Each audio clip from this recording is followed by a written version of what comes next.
Hey guys, what's going on? The NFL draft was this past weekend and things actually went really smooth. Obviously, it was held remotely from Roger Goodell's basement, and I guess they had fans from each team call in via Zoom and kind of be there on the TV when it was their team's pick.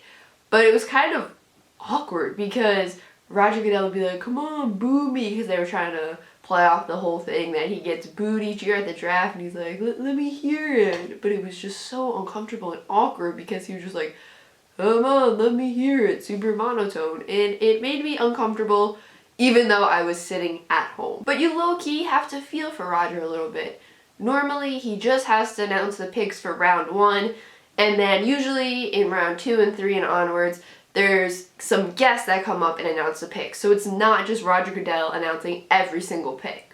Well, this year, because it was remote, it was a little different. So come night 2, around round 3, Roger, he's got to sit down in the chair. And honestly, I don't blame him. He had been standing there all night for round 1 the night before. And then Saturday night, he's there from 7 p.m. and it's almost 12 o'clock in the morning. And, he's finally like, okay, I gotta sit down. I'm tired. So, you gotta feel for him a little bit there. And another thing I noticed about Roger Goodell's basement is he had this nice little M&M jar as, I guess, maybe a display, or what I thought was a display at first. And I love M&M jars as displays. Side note, I just think they're perfect. They're really aesthetically pleasing with all those different colors, and most importantly, you can eat them. And that's just what Roger Goodell was doing. My eye was attached to this M&M jar and I noticed it was getting lower. Roger Goodell even updated us in the middle of the draft, or towards the end of the third round, I think, being like, "Hey guys, just an update with my M&M jar." This guy was eating M&Ms to just give him a continuous sugar rush to keep him energized during the draft. I kind of really respect that. And when I say energized, just, like Roger Goodell energized, which is kind of just like talking like this, get loud. But still, I respect him for just basically chugging M&Ms during the draft. Alright, so now on to the actual picks, because I'm sure you didn't click on this video to watch me give an analysis of everything Roger Goodell did during the draft.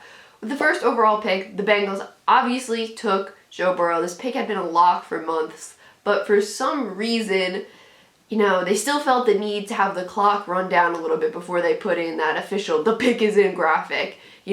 That one that lets you know the pick is in. It was just like some fake suspense that no one actually bought into. Everyone knew it was going to be Joe Burrow. It's like, come on, let's just keep it moving here. I would say everything pretty much went according to plan, or according to the mock drafts in the top 10. No real surprises. Maybe the biggest surprise was the Giants taking Thomas at number 4 instead of any of the other offensive linemen. But listen, I just gotta say something to the Giants fans out there that are saying this is a terrible pick and that he's the next Eric Flowers. Excuse me? What? So you're telling me this. This is what you're telling me if you're saying that. Since the last GM, not even this GM, took an offensive tackle in the first round a few years ago and he turned out to be a bust, this offensive tackle that was taken in the first round by another GM is also going to be a bust. I can confidently say that's not how it works. What are you, just never going to draft another offensive lineman in the first round again? In the past 2 drafts, the Giants have drafted skill players that performance relies a lot on how the offensive line does. Quarterback and running back. So those picks almost become a waste if the offensive line can't block. How is a running back supposed to run if a defender is hitting them in the backfield every play? How is a quarterback supposed to hold onto the ball if they're getting hit from their blind side every single play? I'm sorry, but this argument of, oh, Flowers was a bust, so now Thomas is going to be a bust, is just terrible. The Broncos drafted wide receivers in the first 2 rounds of the draft, Jerry Jeudy and KJ Hamler. We now know John Elway will do anything for Drew Lock. And oh yeah, Drew Lock, isn't allowed to be bad or struggle next year now. People are just going to start calling him Baker 2.0 if that happens. I'm not saying I agree with that, but that's just kind of the way fans act. The biggest surprise of this draft had to be the Packers trading up to draft Jordan Love in the first round. And no, I'm not saying Jordan Love is bad. I'm not saying that at all. I do not think Jordan Love is bad. But it's just like, what are the Packers doing? Aaron Rodgers is nowhere near done in my opinion. I think he can play for another 5 years. Brady's 42 right now. I say Rodgers could play till 41. And by that point, Love is going to be up for a new contract. It just doesn't make sense. And I kind of feel bad for Love because this probably isn't the best situation for him. It might be a little awkward even. I don't know. But overall, the Packers probably had the most confusing draft.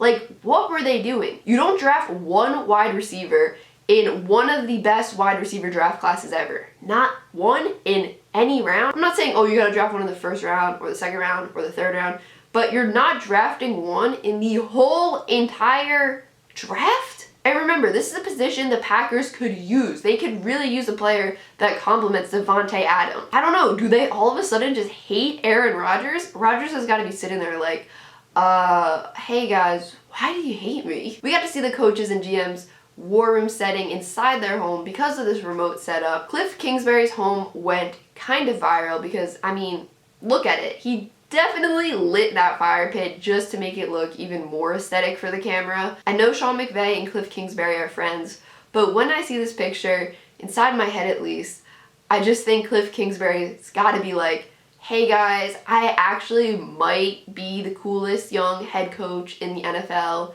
Does Sean McVay have a pad like this? I didn't think so. I'm kind of all here for this debate of who's the coolest young head coach in the NFL. I should do a video on that. I feel like I should. Alright guys, that's all I got for this video. Make sure to drop a like if you liked it. Comment down below. Let me know how your team did in the draft and make sure you subscribe. That's it guys. Peace out.